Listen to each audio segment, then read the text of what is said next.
itu dalam berbuat baik, apalagi dalam berbuat salah. Apalagi kalau selama itu kita tidak menyandarkan diri kita kepada Allah, ampun minta ampun sama Allah. Ya ibadiyalladzina asrafu ala anfusihim la taqnatu min rahmatillah. Yang paling tinggi berapa juz? 18. Alhamdulillah, berarti yang saya baca tadi semua rata-rata di bawah. Bawah itu dapat Al-Araf juz 9, Toha juz 16 dapat kan ya? Cara sepertinya mengandalkan selalu kepada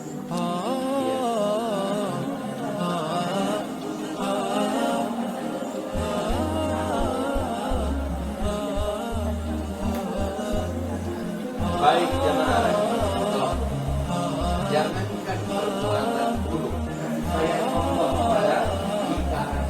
Allah manggil kita, ya ibadina, ya ibadi. Apanya sudah melampaui batas, dipanggil juga dengan panggilan ya ibadi. Wahai hamba tersayang, jangan putus asa. Ada yang pernah bunuh 99 orang, berapa salah di sini? Kalau ini tobat orang, ayo, ada orang udah salah hidupnya, lalu kan tobat, kira-kira takutnya ya bu?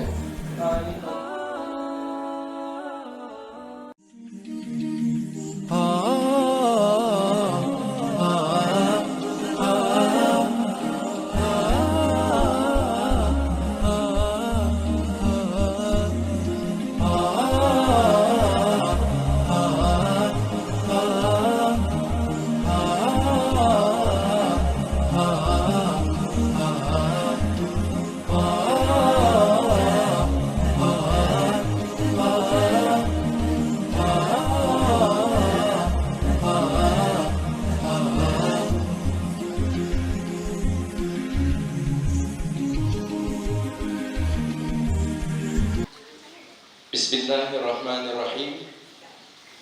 Assalamualaikum warahmatullahi wabarakatuh. Alhamdulillahi rabbil alamin. Wa bihi nasta'in ala umurid dunya waddin. Thumma salatu wassalamu ala asyrafil anbiya'i wal mursalin wa ala alihi wa sahbihi ajma'in. Subhanaka la ilma lana illa ma 'allamtana innaka antal alimul hakim. Jemaah yang kami muliakan, ibu-ibu dan kakak-kakak yang insyaallah dimuliakan Allah Subhanahu wa taala. Saya kok gak nengok anak-anak ini, kayaknya anak saya bu. Anak saya udah 8 tahun, putri Boru Sasada di Jogja. Ini sedang proses untuk lanjut ke Brunei. Semangat sekali dia untuk sekolah. Tapi udah hafizah kan. Hafizah, bisa baca kitab, alhamdulillah. Mari kita bersyukur kepada Allah Subhanahu wa taala pada pagi yang berbahagia ini. Allah masih mengumpulkan kita dalam kebaikan-kebaikan. Kebaikan dalam harinya, hari Kamis. Setiap hari Kamis dan hari Senin, catatan amal umat ini akan dilaporkan kepada Allah Subhanahu wa taala. Kebaikan dalam bulannya, bulan Rajab, 1 dari 4 bulan yang mulia. Dzulqa'dah, Dzulhijjah, Muharram, dan bulan Rajab. Kebaikan dalam kegiatan kita, pengajian. Man salaka tariqan yaltamisu fihi ilman. Kata Rasulullah SAW dalam hadis riwayat Imam Muslim, Barang siapa yang berusaha untuk berjalan menuntut ilmu. Ini kan kita menuntut ilmu nih. Sahalallahu bihi tariqan ilal jannah. Dimudahkan Allah jalannya menuju surga. Amin dan kabul. Dimudahkan Allah. Ya. Ada yang jauh-jauh nih. Paling jauh dari mana? Ada dari Binjai jauh. Yang dari Binjai kayaknya ada juga ke masjid saya, Bu, Masjid Asy-Syafi'iyah. Kalau setiap hari Sabtu pagi ada juga dari Binjai kan. Ya, jamaah rahimakumullah, kita bersyukur Allah kumpulkan kita dalam kebaikan-kebaikan. Salawat serta salam buat Rasulullah sallallahu alaihi wasallam. InsyaAllah kita mendapatkan syafaat baginda Nabi sallallahu alaihi wasallam. Ibu, kalau kita baca Sirah An-Nabawiyah, sejarah perjalanan Nabi, Nabi itu sangat mengasyikkan, Bu. Bukan menyeramkan. Hidup bersama Rasulullah sallallahu alaihi wasallam, hidup dengan keasikan. Jadi tidak seseram yang digambarkan oleh para orientalis. Nabi kita itu di tangan kanannya Al-Quran, di tangan kirinya pedang. Seolah-olah Islam disebarkan dengan kekerasan, dengan pedang. Nabi itu sangat asik, ya. Ada canda dan tawa, juga ada haru membiru. Itu perjalanan baginda Nabi sallallahu alaihi wasallam. Semuanya jadi asik. Jadi kalau Ibunda Aisyah radhiyallahu anha ditanya tentang mana yang paling istimewa dari kehidupan baginda Nabi, jawaban Ibunda Aisyah, semua kehidupan baginda Nabi itu sangat istimewa, ya. Jadi semua kehidupan baginda Nabi sangat istimewa. Saya menyontohkan ini. Waktu Nabi memberangkatkan pasukan ke Bani Quraisyah, pasukan perang. Pesan Nabi gini, jangan sholat asar sampai kamu ketemu Bani Quraisyah. Sampai kota sana. Mereka pun berjalan. Waktu asar masuk, Bani Quraisyah belum datang. Berjalan lagi, nggak sholat asar mereka. Berjalan lagi, belum juga dapat Bani Quraisyah. Waktu asar sudah hampir habis, sudah hampir masuk waktu maghrib. Kemudian sahabat-sahabat ini terbelah dua menanggapi pesan Nabi. Sebagian sholat asar karena waktu asarnya sudah mau habis. Sebagian tunggu dulu sampai dapatnya Bani Quraisyah. Akhirnya jemaah, mereka yang sebagian tadi sholat asarnya di waktu maghrib. Jadi ada yang sholat asarnya di waktu asar tapi belum sampai Bani Quraisyah. Ada yang sholat asarnya di waktu maghrib tapi sudah sampai di Bani Quraisyah. Kan selisih pendapat nih kan, Bu?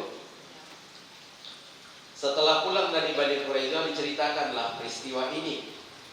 Nabi dengan sangat senangnya menjawab, la ba'sa, enggak ada apa-apa, enggak masalah. Kok sekarang kan jadi gaduhnya ngeri ya, Bu? Seolah-olah menjadi sangat saklek, nggak boleh ini, nggak boleh itu. Atau bahasa kitanya, bid'ah dong, nggak diperintahin Nabi. Nggak apa-apa kata Nabi. Itu peristiwa pertama. Peristiwa kedua, peristiwa haji. Sahabat yang sebagian bilang ke Nabi, ya Rasulullah, kami bercukur, potong rambut setelah melontar jumrah. Sebagian yang lain mengatakan, ya Rasulullah, kami melontar jumroh sebelum kami memotong rambut sebelum melontar jumroh. Apa jawaban Nabi? La ba'sa, nggak masalah. Contoh yang ketiga, waktu Nabi menjadi imam, bangkit dari ruku, sami'allahu liman hamidah, terdengar oleh Nabi ada bacaan lain, bukan Rabbana lakal hamd, bukan. Bacaan yang tidak diajari Nabi, Bu. Setelah selesai sholat ditanya Nabi, siapa tadi yang baca begini dan begitu? Sampai 3 kali baru ada yang tunjuk tangan. Maka kata Nabi SAW, Allah menghadiahkan surga untukmu. Enak ya, asik ya, zaman Nabi asik. Ya, bacaan itu nggak pernah dibaca Nabi, dibaca sahabat waktu sholat. Kemudian yang berikut, kita cerita yang asik-asik aja nih dulu, Bu. Biar memandang agama ini jadi asik, enak mengamalkan agama ini. Satu kali Arab Badui, itu Arab kolot lah gitu, tiba-tiba masuk masjid Nabi, maaf kencing di sudut masjid. Sahabat udah gedeg loh. Sebagian sahabat mau ngejar, mau memukul orang yang kencing di sudut masjid, di dalam masjid loh. Tapi Nabi menahan, biarin aja sampai habis. Nah, bahasa kitanya gitu, biarin aja sampai habis. Siap, selesai dia buang hajat ya, baru diperintahkan Nabi bersihkan pada bagian yang dia kencingi. Kan masjidnya, masjid Nabi itu masih pasir ya, nggak ada seperti kita udah keramik. Lampu aja itu baru di tahun ke-9 Hijriah, Bu. Lampu sentil diletakkan oleh sahabat Nabi yang bernama Tamim Dari radhiyallahu an. Tahun ke-9 Hijriah baru diletakkan lampu sentil. Belum ada fasilitas, termasuklah belum ada keramik.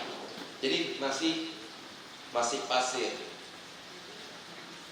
Makanya kan ada hadis yang pernah kita dengar, dilarang membasuh ini, membersihkan kening dari pasir. Kita bingung kok gitu ya. Rupanya memang di zaman Nabi belum ada keramik, sujudnya masih di pasir.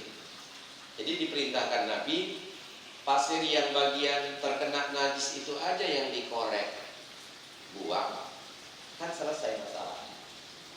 Bayangin, Bu, kalau dibiarin Nabi, sahabat-sahabat ngejar orang yang sedang buang air kecil itu, lalu yang dikejar lari, kan najisnya kemana-mana, Bu.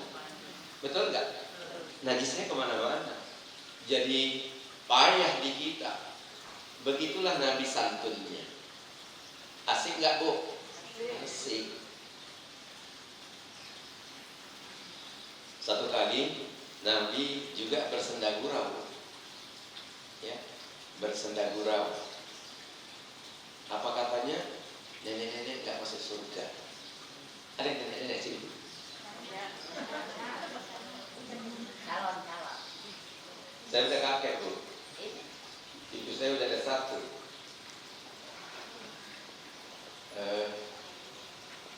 Nenek itu nangis dulu. Nenek itu nangis. Protes sama baginda Nabi, kau masuk ke surga pula nenek-nenek. Iya, kata Rasulullah, pengurunganku nanti di surga itu sekitar 30 tahun. Jadi seberapa tua pun kita hari ini, nanti dimudahkan kembali. Kinclong lagi lah, Bu. Ya, nggak pakai whitening, ya, sudah dikembalikan Allah, mudah kembali. Baru senyum Nabi. Nenek itu senyum. Oh, aku masuk surga, usiaku dimudahkan oleh Allah Subhanahu Wa Taala. Enak Bu? Itu yang senang-senangnya Bu. Yang sedihnya juga ada kok. Yang sedihnya juga ada.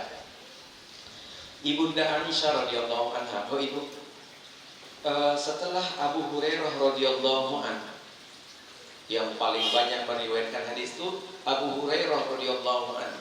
Padahal Abu Hurairah itu 4 tahun terakhir bersama Nabi. Jadi dia masuk Islam belakangan, mengejar ketertinggalan terhadap kawan-kawannya yang lebih dahulu, as-sabiqunal awwalun. Abu Hurairah kemanapun Nabi pergi nempel. Sehingga walaupun 4 tahunnya dia bersama Rasulullah, tapi paling banyak meriwayatkan hadis. Yang kedua yang paling banyak meriwayatkan hadis, Ibunda Aisyah radhiyallahu anha. Inilah yang menjadi salah satu alasan Ibunda Aisyah itu, baginda Nabi diperintahkan Allah untuk menikahi Ibunda Aisyah umur 9 tahun. Ya, umur 9 tahun, wanita cerdas yang terus mendampingi Rasulullah SAW, dan semua hal-hal yang privat, hal-hal pribadi Rasulullah SAW itu hadisnya diriwayatkan oleh Ibunda Aisyah. Itu penting Ibu. Nanti kalau kita cerita, kalau kita buka kajian Sumuliyatul Islam, kesempurnaan agama Islam, kan agama ini kan sempurna ya. Dari hal-hal yang kecil terkesan sepele sampai hal besar yang memang penting, ini kan diurus di agama ini. Contoh, masuk WC, keluar WC itu kan privat. Beristinja, cara beristinja, itu yang menceritakan siapa Bu? Kalau enggak orang terdekat.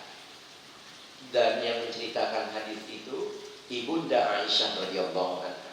Maaf, bahkan hubungan suami istri itu kan privat Bu. Saya sampai bilang tidak ada satu sejarah sekaliber apapun orang tersebut yang bisa mengalahkan kelengkapan sejarah baginda Nabi. Betul nggak Bu? Biografi orang-orang terkenal itu hanya menceritakan tentang suksesnya, tidak tentang keterpurukannya, tidak tentang hal-hal yang sangat privat. Bagaimana dia berhubungan suami istri, kan nggak pernah diceritakan. Tapi Nabi kita diceritakan Bu. Yang menceritakan siapa? Ibunda Aisyah radhiyallahu anha. Untuk apa? Untuk pelajaran bagi umatnya. Beginilah Islam mengajarkan. Jadi Ibunda Aisyah memang wanita cerdas Ibu, yang dipersiapkan untuk mengajarkan umat ini. Tapi Ustaz kalau umur 9 tahun, iya, karena memang sejarah itu banyak yang didustakan. Oh Islam boleh ya sampai 4? Iya, membatasi Bu. Dulu sebelum datang Islam Bu, raja-raja itu istrinya puluhan, ratusan bahkan Bu. Datang Islam dibatasi sampai 4. Raja-raja itu bahkan mengawini yang umurnya jauh dibandingkan Ibunda Aisyah. Ibunda Aisyah umur 9 tahun, lalu setelah balik umur 11 tahun baru bersama Nabi. Raja-raja itu, kenapa mereka nggak dibilang pedofil oleh para orientalis? Kenapa tuduhan hanya kepada baginda Nabi Sallallahu Alaihi Wasallam? Jadi baca sejarahnya lengkap dong. Jangan ada yang disembunyikan untuk menyudutkan agama ini. Mari kita berselawat kepada baginda Nabi Sallallahu Alaihi Wasallam. Saya belum menceritakan yang mengharu biru. Ibunda Aisyah tadi itu ditanya, maka jawab Ibunda Aisyah, semuanya sangat mengasihkan. Ibunda Aisyah kemudian pernah bertanya kepada Rasulullah SAW, manakah yang lebih sulit bagimu wahai Rasulullah, dibandingkan dengan masa-masa sulitnya perang Uhud. Perang Uhud itu ibu, koyak pelipisnya dengan 2 mata rantai, berdarah-darah loh bu. Sampai tersebar isu di perang Uhud itu baginda Nabi dan tewas. Perang urat saraf itu bu. Kalau nabinya sudah tewas, kan sahabat-sahabatnya nggak semangat lagi perang, gitu. Suasana sangat genting. Itu ditanya Ibunda Aisyah, mana yang lebih sulit dibandingkan perang Uhud? Ini jawaban Nabi Sallallahu Alaihi Wasallam. Ada di masa dia ke Taif. Ini masih di periode Mekah ya bu. Taif itu nggak terlalu jauh dari Mekah. Bagi yang pernah umrah atau haji, tahulah itu. Tidak terlalu jauh dari Mekah. Tempatnya dingin bu. Kalau kita beras taginya lah. Jamaah rahimakumullah, Nabi berharap dakwahnya itu bisa diterima oleh pemuka Taif. 3 hari di Taif bu. Apa yang didapat? Caci maki, lemparan, ya, hinaan. Pergi dengan jubah putih, pulang dengan jubah berlumuran darah. Ya. Berlumuran darah loh. Nabi Shallallahu Alaihi Wasallam kemudian berdoa bu, berdoa agar Allah memberikan bantuan. Berdoanya itu, ya Allah, aku ini lemah, persiapanku pun gak kuat. Kepada siapakah engkau akan mengirimkan aku? Kepada musuh yang terus-menerus menghinakan aku, menyiksaku, atau kepadamu ya Allah? Seperti itulah doa Nabi. Ibu, datang malaikat Jibril bu. Itu Nabi berdoa. Kota Taif itu dibatasi 2 bukit, Kasfain, 2 bukit. Apa kata malaikat Jibril? Aku tunggu perintahmu. Kalau kau mau, aku benturkan 2 bukit ini. Aku tenggelamkan semua penduduk Taif. Biar aku tenggelamkan. Turun bu. Malaikat Jibril itu turun.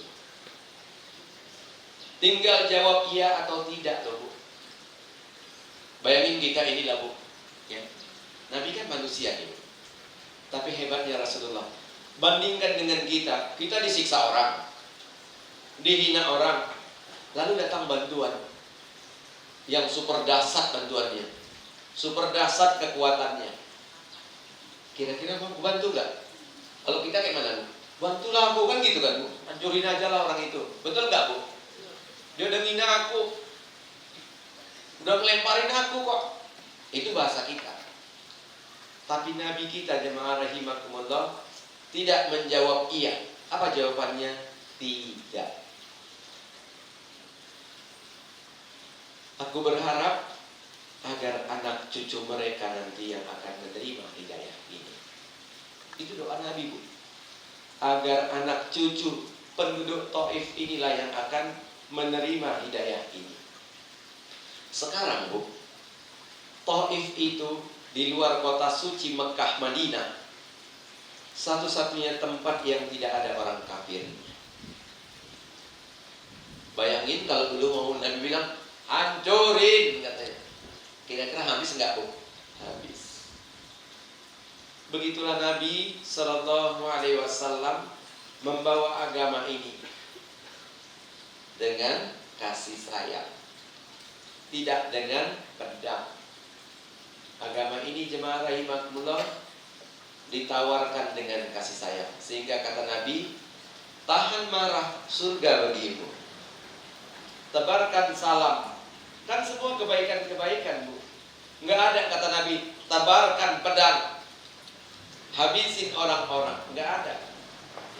Jadi suasananya suasana kasih sayang. Mari kita berselawat kepada baginda Nabi sallallahu alaihi wasallam. Man shalla alayya wahidatan sallallahu alaiha asharan, kata Nabi. Siapa yang berselawat kepadaku satu kali, Allah akan berselawat kepadanya 10 kali. Saya ngajak ibu-ibu, ini selawat jadikan agenda harian. Pagi hari sempat 100 Bu. Sore hari sempat 100. Kira-kira kalau 100 hari berapa jam Bu? 100 kali baca selawat. Oh enggak lah Ustaz, lebay kali lah berapa jam? Paling 10-15 menit ya Bu. Selawat kepada baginda Nabi sallallahu alaihi wasallam. Selawat Allah kepada hambanya itu kan kata Nabi, siapa yang berselawat kepadaku satu kali, Allah berselawat kepadanya 10 kali. Selawat Allah kepada hambanya gimana? Menaikkan derajat orang tersebut. Bisa jadi hari ini kita terhina karena interaksi kita dengan baginda Nabi kurang. Gimana interaksi kita dengan baginda Nabi? Ya selawat. Dinaikkan derajat, diampunkan dosa, diberikan kasih sayang. 3. Baca selawat, dibalas 10, dibalas dengan 3, dikali 10 lagi Bu. Naik derajat, kasih sayang, ampun dosa. Kalau gitu jadikan ini agenda harian ya kakak-kakak. Ya, nanti habis subuh baca selawat. Ada baca doa maksurat ya. Pagi-pagi ada ya. Amalan di pondok di rumah Qurannya ada amalan itu. Baca doa maksurat. Di doa maksurat ada salah satunya selawat kepada baginda Nabi sallallahu alaihi wasallam. Bu, berapa murid itu? Ini yang dari mana? Sini ya, Jalan Perjuangan. Berapa orang Bu? Yang paling dekat setelah ini?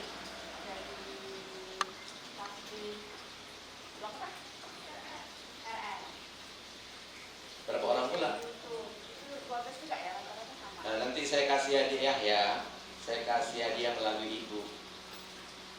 Buku Zikir Pagi Petang. Ya, yang berdasarkan hadis Rasulullah sallallahu alaihi wasallam. Jadi bisa diamalin. Ibu nanti saya ada waktu kemarin saya kasih khusus itu ya. Untuk kakak-kakak ini semua biar diisi ruhiyahnya dengan zikir ya.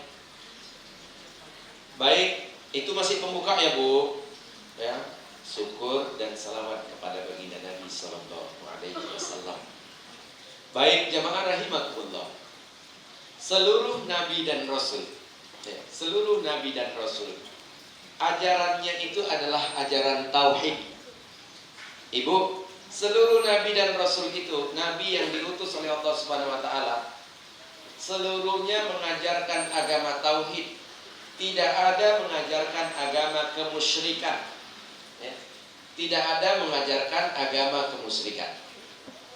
Dari Nabiullah Nabi Adam alaihissalam hingga baginda Nabi sallallahu alaihi wasallam, ajarannya ajaran tauhid. Ya. Agama yang diturunkan Allah itu agama tauhid. Semuanya agama Islam. Paham Bu? Nggak ada Allah menurunkan agama Yahudi. Nggak ada Allah menurunkan nabinya untuk mengembangkan agama Nasrani. Enggak. Apa definisi Yahudi? Apa definisi Nasrani? Yahudi itu adalah orang yang tidak mengakui adanya nabi setelah Nabi Musa alaihissalam. Maka digelarlah mereka Yahudi. Ya, anak keturunan Nabi Yakub alaihissalam yang menyimpang. Ya, yang menyimpang dari agama tauhid. Lalu Nasrani yaitu orang yang tidak mengakui adanya nabi setelah Nabi Isa alaihissalam. Bu, kalau ibu baca nanti di dalam Al-Quran, ini adik-adik ini kan banyak yang udah hafal Quran. Udah ada yang 10 juz? Udah ada yang juz 28? Adalah Surah As-Saff. Wa idh qala Isa ibnu Maryam ya bani Israil inni rasulullahi ilaikum musaddiqan lima baina yadayya minat Taurat wa mubasysyiran bi rasuli ya'ti min ba'di ismuhu Ahmad. Kalau kita baca dalam Al-Quran, ketika Allah menyebut Nabi Isa, tidak sebagaimana Nabi lain, Bu. Kalau Nabi Isa, tetap selalu kita dapati kata-kata Isa ibnu Maryam. Kalau Nabi lain, Nabi Ibrahim, Nabi Musa, nggak disebutkan nama bapaknya. Tapi khusus Nabi Isa, tetap disebutkan Isa putra Maryam. Kenapa, Bu? Tahu rahasianya? Ya, iya, Nabi lain juga ada bapaknya, kenapa nggak disebutkan nama bapaknya? Makasih ya. Jamaah rahimakumullah, jawabannya adalah seakan Allah ingin menegaskan Nabi Isa itu bukan anak Tuhan. Paham, Bu? Paham? Bahwa Nabi Isa itu putranya Maryam, bukan putra Allah. Itu harus ditegaskan. Lagi dan lagi hampir kalau kita baca ketika Allah menyebut nama Nabi Isa, Allah menggandeng dengan nama ibunya, ya, bahwa Nabi Isa itu putranya Maryam. Jadi jemaah rahimakumullah, seluruh nabi dan rasul agamanya satu, agama Islam, agama tauhid.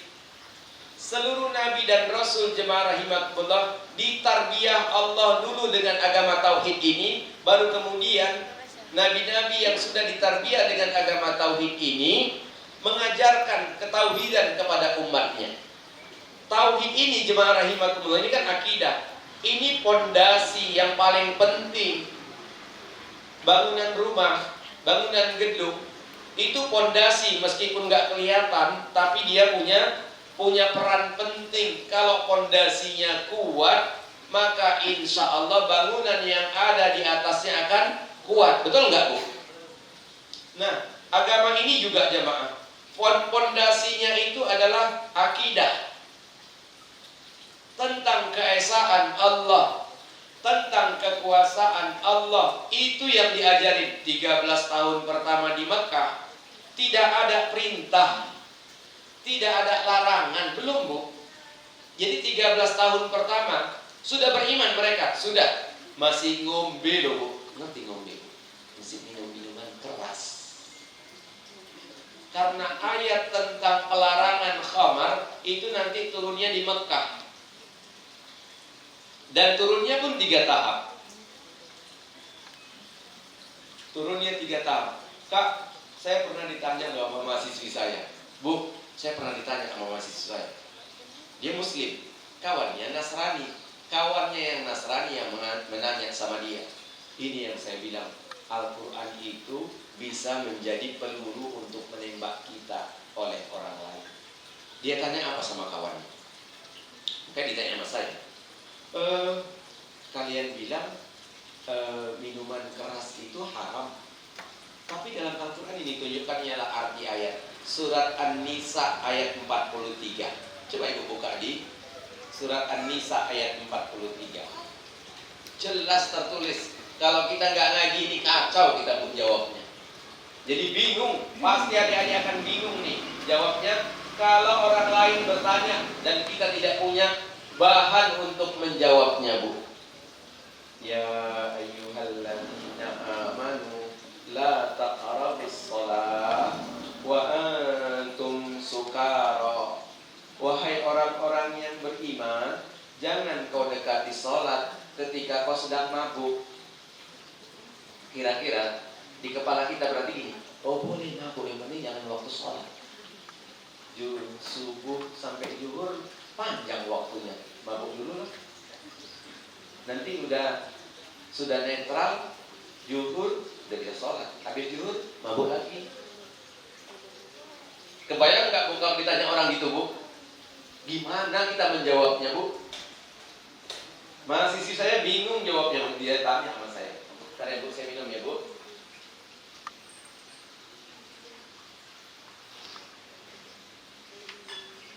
jam setengah 11 tadi malam, Pak Erhan nelfon awak nyuruh ngisi malam ini. Awak dalam keadaan sakit tuh, Bu.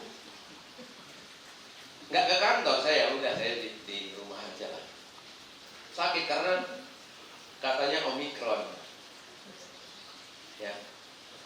Uminya yang datang sekarang. Ya kan. Uminya lebih baik dari anaknya rupanya. Sekedar batuk-batuk, gitu. Batuk, pilek. Saya kalau udah Pak Erhan yang nyuruh, nggak bisa nolak saya, Bu. Kata Umi, gimana, Bi? Jalan nggak apa-apa lah. Nggak enak, Pak Erhan. Utang aja, dipaksain aja gitu datang. Kayaknya tambah sehat datang. Alhamdulillah. Kayaknya kok jadinya enak ya. Jumpa jemaah sebenarnya enak. Sampai mana tadi, Bu? Surat An-Nisa ayat 43. Jamaah, jawabannya gini kalau ditanya kayak gitu. Pengharaman khamar itu turunnya ayat 3 tahap. Ya, 3 tahap. Nanti ada tahap yang berikutnya bahwa khamar itu banyak mudaratnya meskipun ada manfaatnya.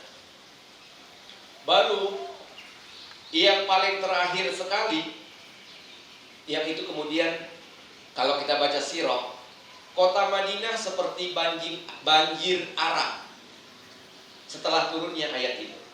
Ya ayyuhalladzina amanu innamal khamru wal maisiru wal ansabu wal azlamu rijzum min amalis syaiton fajtanibuh.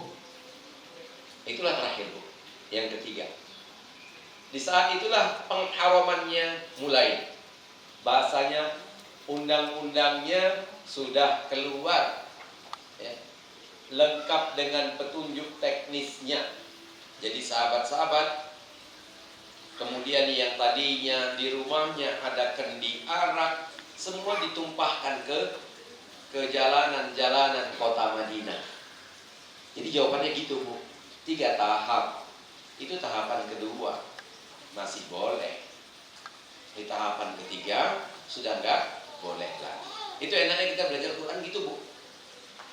Kalau bayangin kalau kita nggak belajar Quran, Bu. Kalau itu ditanya bisa jawab kira-kira sebelum ini. Bingung ya, Bu? Iya, bingung dulu. Makanya saya selalu bilang penting kita itu ngaji, penting ada ulama. Dan bayangin, Bu, Quran dulu itu kakak-kakak Al-Quran dulu itu selain gak ada baris, gak ada titik. Bukan sekedar gundul, Bu. Kalau gundul, itu kitab Arab gundul kan banyak di rumah, Bu. Itu gak ada baris, tapi masih ada titik. Tapi Quran yang turun dulu di zaman Rasulullah dan sahabat, itu gak ada baris, gak ada titik. Gak bisa nentukan mana nun, mana ta, mana ya, mana ba. Gak ada titiknya. Kebayang gak? Bisa Ibu baca kalau kira-kira sampai sekarang masih seperti itu. Wong yang bertitik berbaris aja wak belepotan, Ustaz. Betul? Ya, bertitik berbaris belepotan.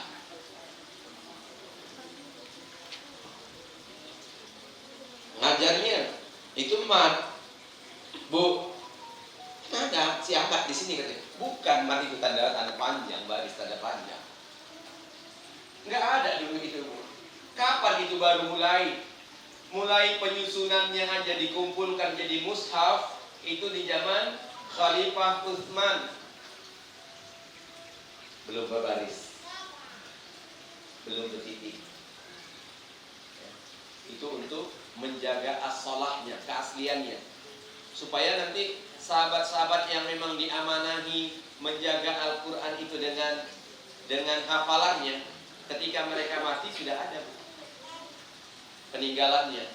Jadi dikumpulkanlah. Lalu di zaman ulama-ulama berikutnya di rahimakumullah, barulah kemudian dibarisi dan dititikin Quran itu. Ini yang saya selalu bilang jemaah, nggak bisa kalau kita hanya berhenti katanya berdasarkan Al-Quran dan Sunnah saja. Nggak bisa, Bu. Harus ada peran ulama. Peran ulama. Kebayang nggak Bu? Kalau hanya Al-Quran dan Sunnah saja.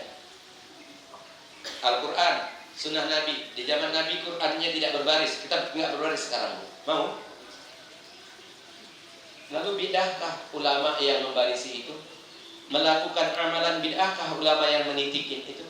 Enggak Bu. Ada kebermanfaatan yang dibuat mereka untuk umat akhir zaman demi lestarinya Al-Quran. Al-ulama'u warathatul anbiya. Ulama itu pewarisnya para nabi. Gak mungkinlah dia bikin yang macam-macam.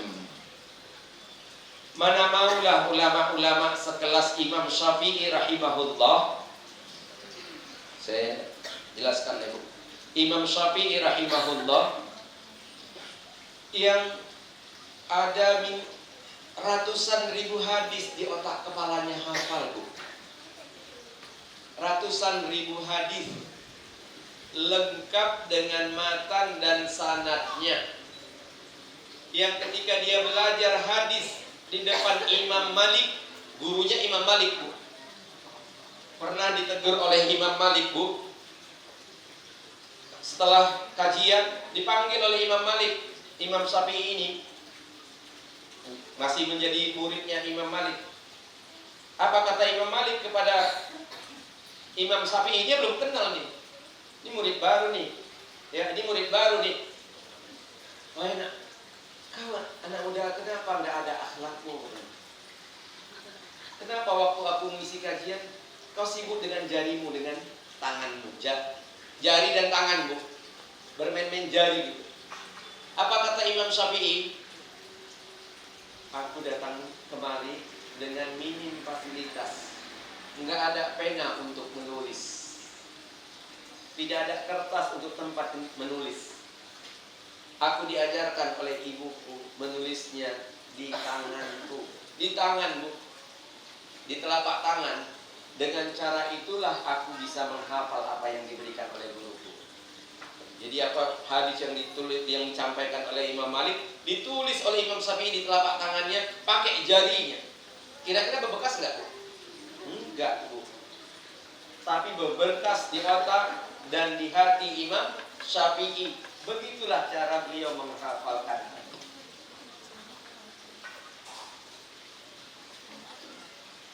Dia sangat hati-hati ya.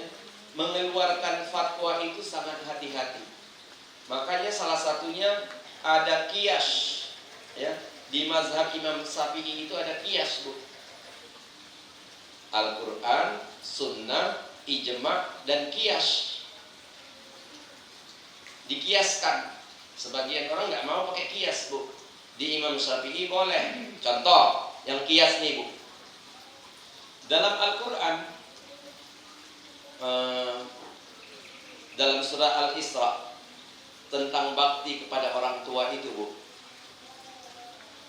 Wa qadara rabbuka alla ta'budu illa iyyahu wa bil walidaini ihsana imma yablughanna 'indaka al-kibara ahaduhuma aw kilahuma wa la taqul lahumā uff. Janganlah engkau mengatakan Bu. Dalam Al-Quran Bu. Kalau nggak dikiaskan, Al-Quran kan cuma bilang yang nggak boleh nunjang mama boleh, mukul bapak boleh. Maka ulama mengkiaskan, berkata aja nggak boleh, apalagi nunjang sama mukul, itulah lebih kurang Bu. Itu kias itu seperti itu. Begitu ulama ya, yang diberikan oleh Allah Subhanahu Wa Taala keberkahan dalam ilmunya. Baik, kita lanjutkan ya. Jadi jemaah rahimakumullah, seluruh nabi dan rasul mengajarkan agama tauhid ini, dan Allah langsung yang mentarbiyah nabi dan rasul tentang ketauhidan ini. Ayat-ayat Makkiyah dalam Al-Quran kan nanti Al-Quran ini dibagi dua nih, masa periode turunnya, periode Makkiyah dan periode Madaniyah. Periode Makkiyah itu periode sebelum hijrah. Periode Madinah turunnya setelah hijrah. Setelah hijrah itu walaupun turunnya di Mekah, tetap saja dia Madaniyah. Ya, pas Nabi SAW melaksanakan Futhul Mekah, penaklukan kota Mekah, turun ayat di situ kan Bu. Ayat terakhir kali turun surat Al-Maidah ayat 3 itu. Ya. Tentang bahwa Allah Subhanahu wa taala sudah menurunkan agama ini dengan sempurna. Itu ayat terakhir. Surat Al-Maidah ayat 3. Jamaah turunnya di Mekah, tapi disebut juga ayat Madaniyah sebab masa turunnya setelah hijrah dari Mekah ke Madinah. Nah, ayat-ayat yang turun di Mekah itu, ayat-ayat Makkiyah itu adalah ayat-ayat tauhid. Enggak ada ayat tentang perintah dan larangan, belum ada. Kenapa? Memang Rasulullah SAW menyiapkan pondasinya dulu, Bu. Pondasinya kuat, maka insya Allah bangunan Islam di atasnya akan kuat. Berat loh, Bu. Sholat 5 waktu itu berat kalau akidah kita lemah, Bu. Betul nggak? Puasa di saat orang makan kan berat, Bu. Tapi kenapa kita kemudian mampu? Karena akidah kita mampu untuk menahan beban itu. Baik jamaah, contoh, kakak-kakak coba dibuka surat Al-Baqarah, atau udah hafal nggak perlu buka, ibu-ibu itu maksudnya. Ayat 50. Wa idh faraqna bikumul bahra fa'anjaynakum wa aghraqna ala fir'aun wa antum tanzurun. Itu di sebelah atas. Ayat kedua sebelah atas. Ayat 50 ya. Wa in faraqna bikumul bahra fa'anjaynakum wa aghraqna ala fir'aun wa antum tanzurun. Betul tak? Betul ya? Nah. Bu. Jadi Al-Qur'an itu sepertiga isinya tentang sejarah. Ya. Tapi walaupun sejarah mengandung nilai tauhid. Wa idh faraqna bikumul bahra fa'anjaynakum wa aghraqna ala fir'aun wa antum tanzurun. Dan ingatlah ketika Allah membelah laut. Laut itu terbelah menjadi 12. Nanti banyak kisah tentang Nabi Musa itu tentang 12. Karena pengikut Nabi Musa alaihissalam itu dari 12 kabilah. 12 itu dari 12 keturunan Nabi Yakub alaihissalam. Jika nanti Bani Israel yang degil itu minta air keluar dari batu, keluarnya 12 pancuran, Bu. Ya, keluarnya 12 pancuran. Nah ini. Dan ingatlah ketika Allah membelah laut, Allah selamatkan Nabi Musa bersama pengikutnya, dan Allah tenggelamkan Fir'aun bersama bala tenteranya. Itu nilai tauhid, Bu. Ini bukan sekedar sejarah, tapi ada nilai tauhidnya. Nilai tauhidnya di mana, Ustaz? Loh, air yang sifatnya menenggelamkan, betul nggak, Bu? Tapi Allah mampu merubah sifat itu.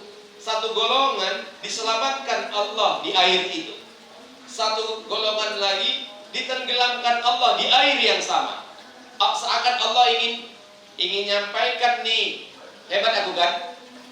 Airnya sama, tapi ada yang diselamatkan, ada yang ditenggelamkan. Sebenarnya kan gampang, Bu. Allah nggak perintahkan gini ya. Kenapa Allah nggak perintah gini? Ya Musa, kan kau bawa tongkat. Ini kan perintah Allah, pukulkan tongkatmu, terbelah. Kenapa Allah nggak bilang ini aja? Wahai Musa, balik kanan, pukulkan tongkatmu ke arah Fir'aun, mati semua. Nggak perlu nyebrang, Bu. Betul nggak? Kan nggak perlu nyebrang. Balik kanan, pukul. Kayak tongkat simsalabim itu, cuma mati. Kayak yang di TV. Tapi ini jadi nggak asik, nggak nampak, Bu. Air yang tadi bisa menenggelamkan, bisa menyelamatkan dengan kuasa Allah. Paham ya, Bu? Allah bisa bertindak, ya, berbuat yang bertentangan dengan hukum alam.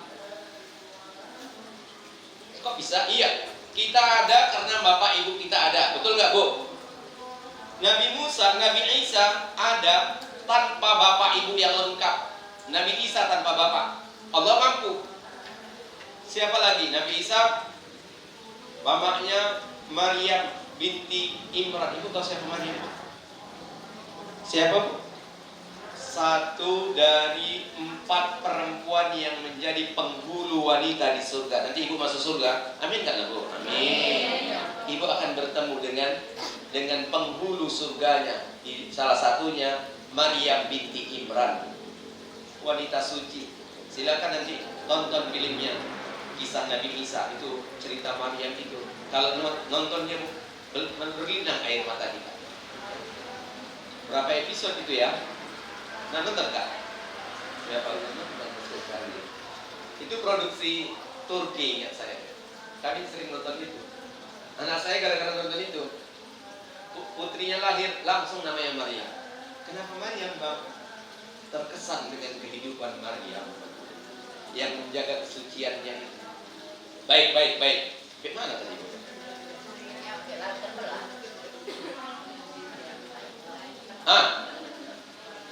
Nabi Isa lahir tanpa bapak. Ibunda Hawa lahir tanpa ibu. Betul? Bapak kita Nabi Adam alaihissalam lahir tanpa bapak, tanpa ibu. Bisa kan? Kalau Allah mau, bisa semua jemaah rahimahumullah. Jadi Allah ingin mengajarkan kepada kita, ini ada nilai tauhidnya. Bukan air itu yang menenggelamkan, tapi aku. Ingat peristiwa Nabi Ibrahim alaihissalam yang dibakar. Bu, Nabi Ibrahim itu dibakar. Ini diikat, kemudian diketapel ke arah api yang menggunung gitu. Siap, habis apinya, Nabi Ibrahim masih hidup kan Bu? Tali yang mengikat seluruh tubuh Nabi Ibrahim terbakar Bu. Talinya bersentuhan dengan kulit Nabi Ibrahim, tapi kulit Nabi Ibrahim 1 senti pun nggak terbakar. Allah ingin menunjukkan kehebatannya, hebat bukan? Talinya terbakar, tapi Nabi Ibrahim tak terbakar. Ya naru kuni bardan wa salaman ala Ibrahim. Wahai api, kuni dingin, wasalaman dan selamat. Jadi bukan dingin yang membuat mati kedinginan, bukan. Dingin tapi menyelamatkan. Wassalamun ala Ibrahim, Nabi Ibrahim pun selamat. Allah ingin mengajarkan kepada kita, bukan api itu yang membakar, tapi api bisa membakar dan tidak membakar, itu kuasaku. Satu lagi kisah ketika di Bukit Tursina. Kakak hafal surat Toha juz 16? Kalau yang sudah hafal, kalau saya salah baca ayatnya bilang ya. Dialog Allah dengan Nabi Musa alaihissalam di Bukit Tursina. Wa ma tilka biyaminika ya Musa. Ayat 14 kalau nggak salah. Wa ma tilka biyaminika ya Musa. Apa yang ada di tangan kananmu itu wahai Musa? Apa itu? Nabi Musa kan megang tongkat. Kalau ditanya apa, jawabannya kan seharusnya ini ya Allah, kan gitu kan. Tapi Nabi Musa lebih dari itu jawabnya. Qala hiya asayya. Dapat. Qala hiya asayya. Berkata Nabi Musa, ini tongkatku. Qala hiya asayya. Wa ahassu ala apa? Ala ghanami, apakah? Yang hafal, yang ngomong yang hafal. Ayat itu jemaah rahimakumullah, apa katanya? Kata Nabi Musa, ini tongkatku. Dengan tongkatku aku bisa bersandar, bertelekan. Dengan tongkatku aku bisa ngambil makanan-makanan ternakku, ghanami. Kemudian banyak lagi kata Nabi Musa manfaat tongkat ini. Jamaah, apa kata Allah? Allah gak mau digituin, Bu. Kata Allah, fa'alqiha ya Musa. Coba kau campakkan tongkat itu. Bisa dapat Bu? Juz 16 setelah Al-Kahfi, Maryam, Toha.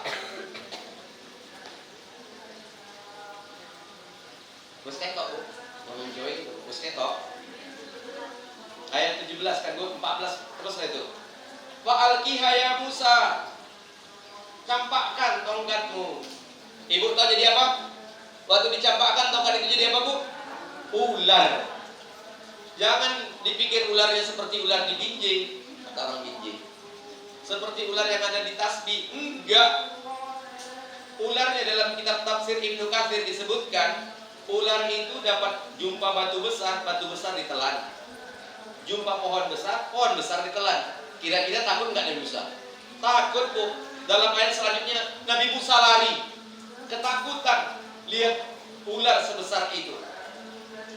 Maka perintah Allah, tangkap aja, nggak apa-apa. Ini ditangkap jadi tongkat lagi. Apa pelajarannya? Apa pelajarannya, Bu? Pelajarannya adalah jamaah rahimakumullah, bukan tongkat itu yang membawa manfaat. Kau lagak kali kau pegang, hebat kali tongkat kau bisa ngasih makan ini itu. Ternyata ketakutannya kau. Nah, lebih kurang bahasanya medannya gitu. Kau bilang hebat kali tongkat kau, bukan tongkat itu yang hebat, aku, kata Allah. Ya, bisa membawa manfaat, bisa membawa mudarat. Ya, hari ini tongkat itu ada di rumah kita masing-masing. Hari ini tongkat itu ada di kehidupan kita masing-masing. Kita berpikir misalnya sawah, ladang, perkebunan kita lah yang menyebabkan kita menjadi sukses.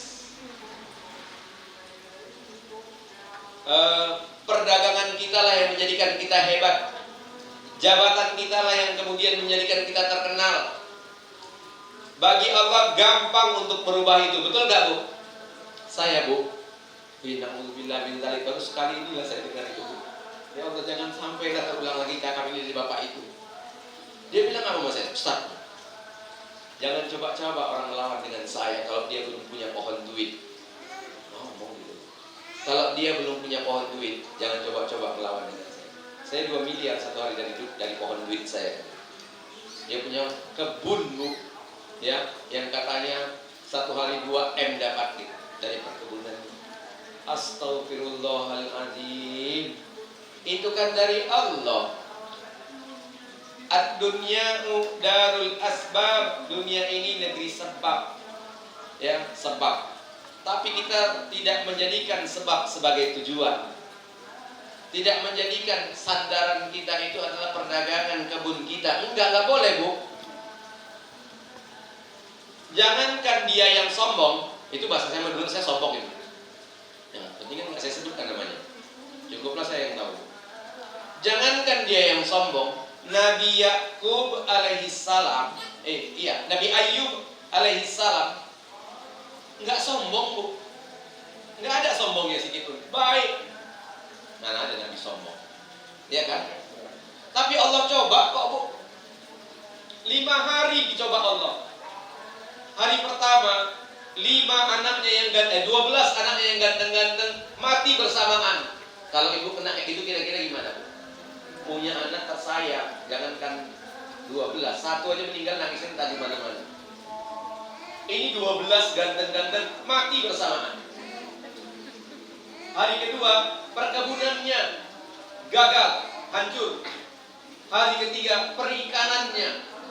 Hari keempat perdagangannya. Hari kelima datang penyakit kulit. Yang kita dengar selama ini kan penyakit kulit aja kan. Datang penyakit kulit. Dan itu cobaannya dalam Al-Quran disebutkan 20 tahun lamanya. 20 tahun loh.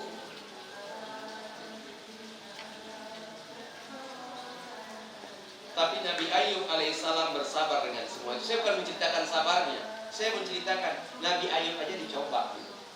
Ya. Nabi Ayub aja bisa dirubah Allah, ya, kehidupannya. Kita nih nggak nabi, nggak rasul, nggak pernah jumpa nabi, nggak saudara dengan nabi, kok sok sombong gitu. Punya pohon duit.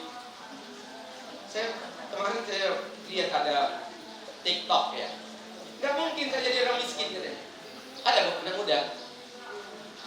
Apa Gracie Rich Medan.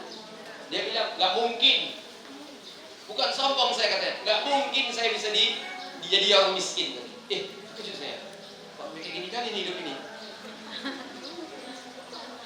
Kalian nggak boleh tinggal HP, jadi nggak bisa. Saya udah lihat. Tadi saya lihat lagi dia anak ini kok kayak gitu ya.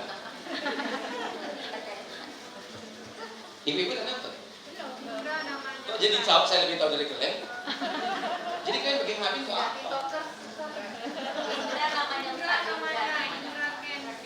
Dia ngomong gitu kan, Bu?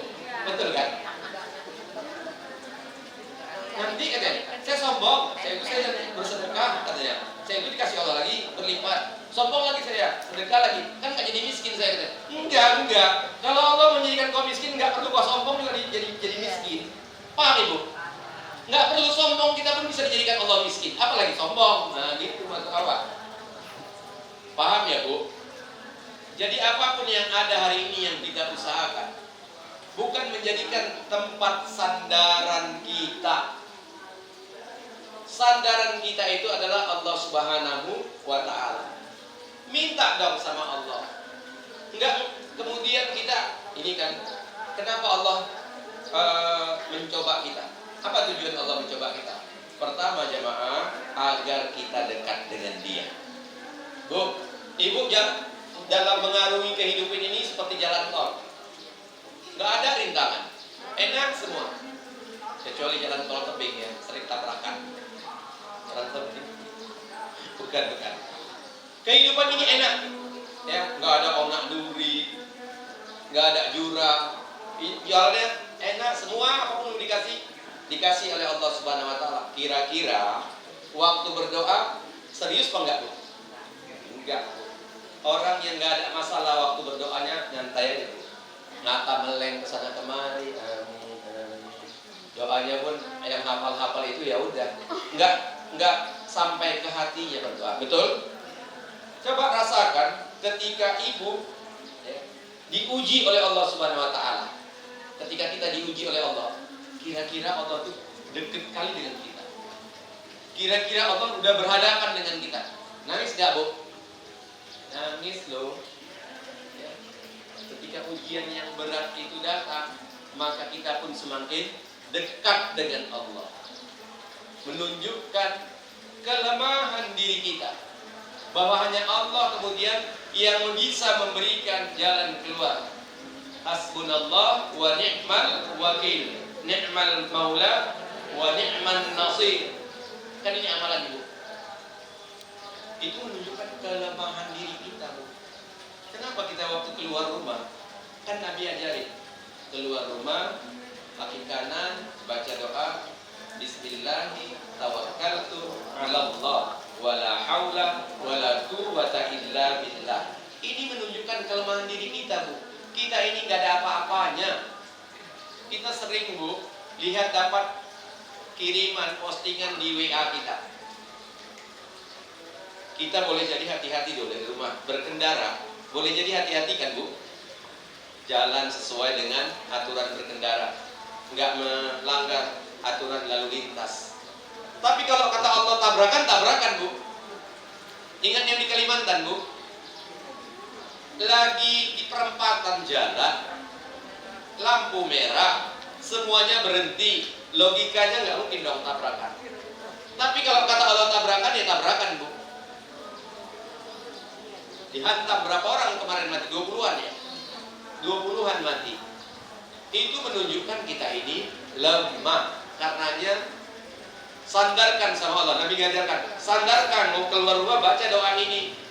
Bismillahirrahmanirrahim. Ya kan?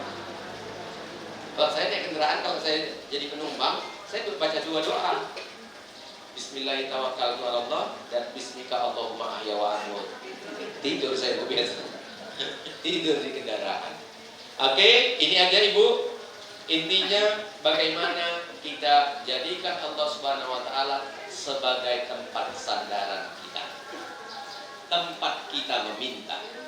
Dulu waktu kita di alam ruh, baca surat Al-A'raf ayat 172. Wa id akhadha rabbuka min bani Adam min zuhurihim dzurriyyatahum wa ashhadahum ala anfusihim alastu bi rabbikum qalu bala syahidna an taqulu yaumal qiyamah inna kunna an hadza ghafilun. Surat Al-A'raf ayat 172, juzuk 9. Apa itu? Dulu kita sudah bersahadat, Bu. Kita ini sudah bersahadat dulu di alam ruh. Dan ingatlah kata Allah, ketika kami keluarkan dari sulbi anak cucu Adam dan keturunannya. Ya, kita ini kemudian kami mintakan persaksian mereka. Alastu bi rabbikum, apakah engkau mengakui, kau bersaksi bahwa aku ini Rabbmu? Maka seluruh ruh menjawab. Hari ini yang muslim, yang Nasrani, yang kafir lah, semuanya dulu di alam ruh sudah jawab, Bu.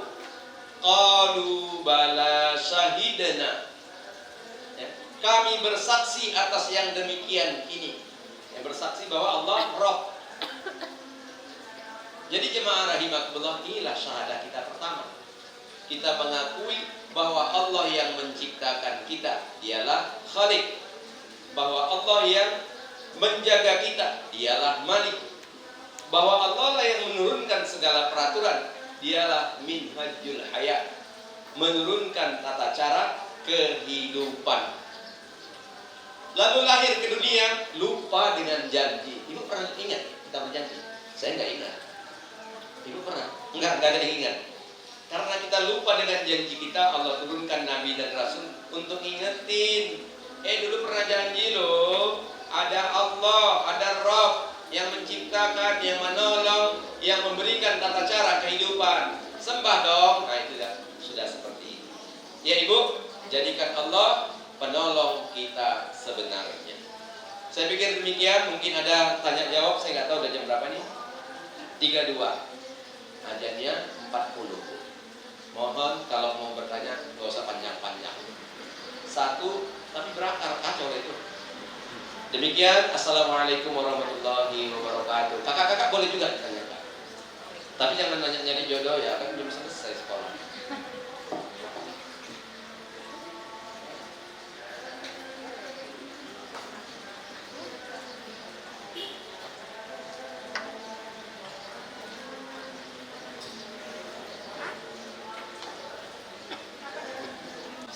Enak ya ngajar orang yang paham. Atau dari tadi aku bilang gini, ibu-ibu paham, paham. Kalau gitu saya bilang ya paham dari awal. Ada Bu, kakak-kakak dari sebelah kanan saya, pas. Sebelah kiri Bu, aku bingung saat menanya apa Wak. Saking ngertinya lah Wak itu. Bukan tidur tadi kan Bu? Bukan kan? Bukan sedang WhatsAppan, bukan kan? Kakak-kakak, sekarang sudah berapa juz? Yang paling tinggi berapa juz? 18. Alhamdulillah, berarti yang saya baca tadi semua rata-rata di bawah. Di bawah itu dapat semua dong. Al-A'raf juz 9, Toha juz 16 dapat dong ya.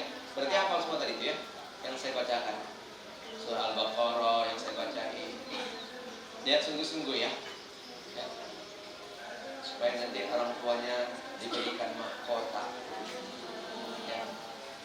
Yang terangnya adalah ya Ibu.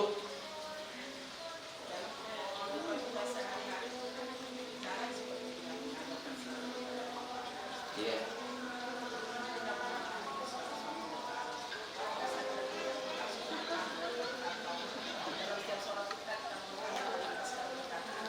Baik jamaah rahimakumullah.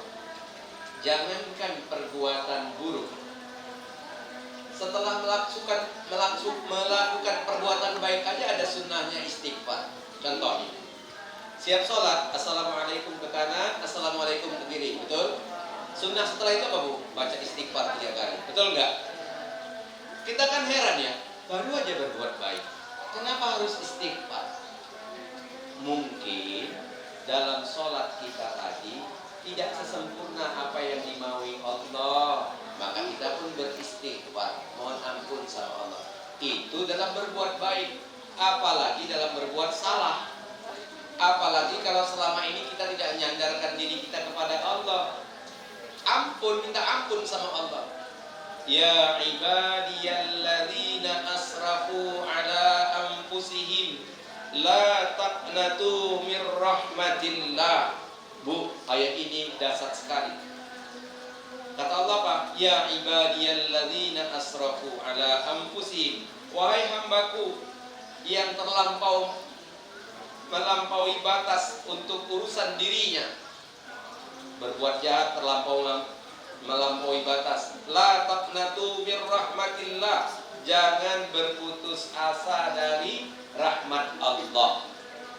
Bu, ketika Allah memanggil kita dengan panggilan ibadi, itu panggilan kasih sayang Allah kepada ciptaannya. Allah nggak manggil kita ya ayuhan nas, tapi Allah manggilnya ya ibadi. Hambanya sudah melampaui batas, dipanggil juga dengan panggilan ya ibadi. Wahai hambaku tersayang, jangan putus asa. Ada yang pernah bunuh 99 orang, 100 orang di sini?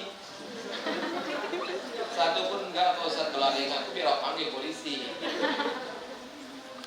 Di zaman Bani Israel dalam kitab Riyadhus Shalihin diceritakan 100 orang loh sudah dibunuhnya, tapi tempatnya di surga kan Bu?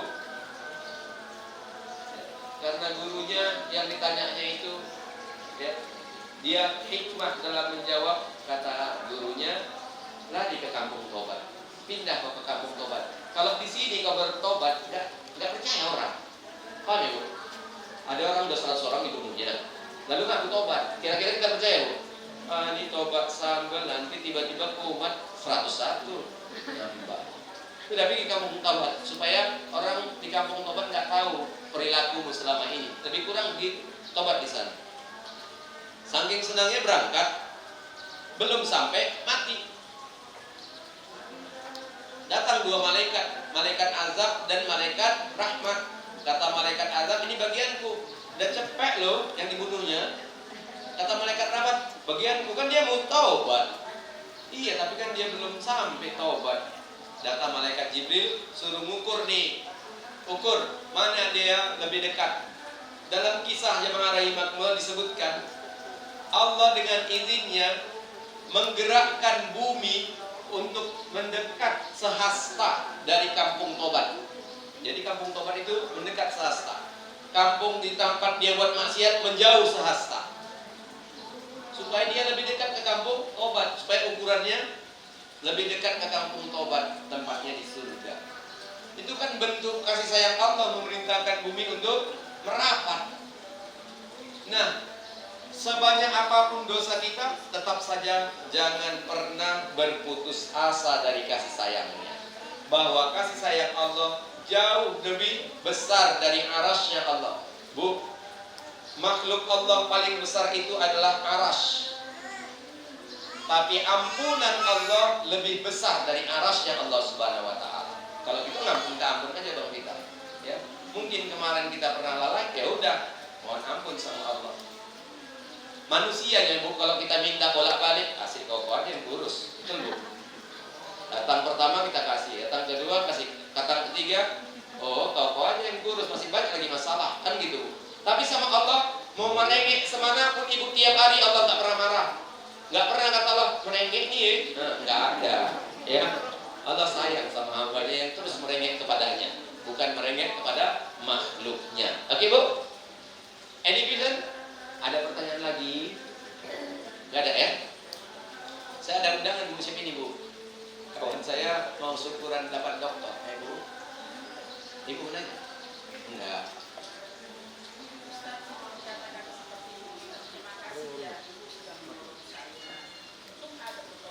Oh iya, jamaah rahimakumullah, hubungan antar sesama manusia memang komunikasinya seperti itu. Tapi jangan kemudian kita sampai kepada hati kita, kalau enggak karena dia enggak mungkin. Enggak. Sesama manusia memang muamalahnya seperti itu. Waliyakul khairan, berkatalah baik. Mengucapkan terima kasih sama orang kan berkata baik Bu. Ucapan terima kasih itu perkataan baik, ya udah ucapkan. Tapi jangan kemudian memalingkan kita dari pertolongan Allah. Maka harus hadir di hati kita, orang ini menolong aku karena Allah Subhanahu wa taala menggerakkan hatinya untuk menolong aku. Nah, gitu. Ya. Oke. Saya pikir demikian ya, Bu. Mohon maaf kalau kurang berkenan, kalau ada salahnya, mohon maaf. Yang penting kita amalkanlah kajian ini. Assalamualaikum warahmatullahi wabarakatuh. Kita tutup dengan doa kafaratul majelis. Subhanakallahumma wa bihamdika asyhadu an la ilaha illa anta astaghfiruka wa